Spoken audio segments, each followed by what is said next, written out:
Jason, I want to take the reins for a second and kind of shift gears to something else that brought this film to life with incredible vibrance. And it's noticeable almost from the first scene moving forward. And the visuals would only be half as effective without it. And that is the sound design by Valerie Delouf and Victor Florent. Now, I've been a sound recordist in the TV and film industry for about 20 years now. So I was extremely curious about how they brought a lot of these guttural sounds to life. What sounds like you're hearing it from inside her body. Like they're really giving you an ASMR point of view from inside Sue, as if you're Elizabeth, kind of experiencing this through Sue's eyes, from the inside looking out, like you're inside her skull, right? And so I was really curious how they did that. And they actually invented new audio techniques by using intra-binaural mics, which if you're familiar with binaural mics, they're actually literally used for ASMR. It's a stereo mic that you would put on either side of the head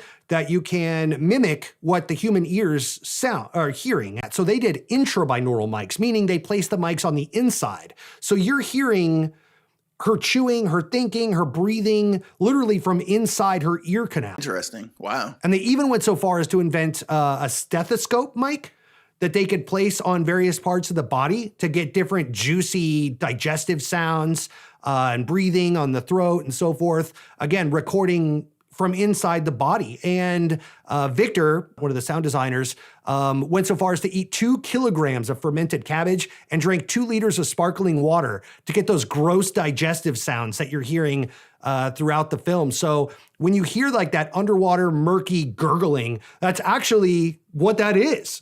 And then they layered on top of that as many as 40 different sound layers in a very Daft Punk kind of way.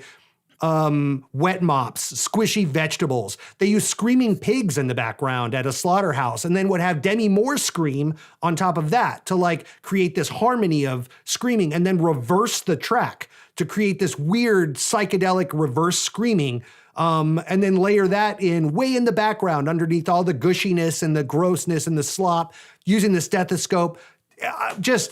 My mind, again, I've been doing this for 20 years and this is just absolutely mind-boggling what they were able to create. I was sitting in the theater just like, what am I hearing? And I was so glad to find an article where the two sound designers were able to break this down for me.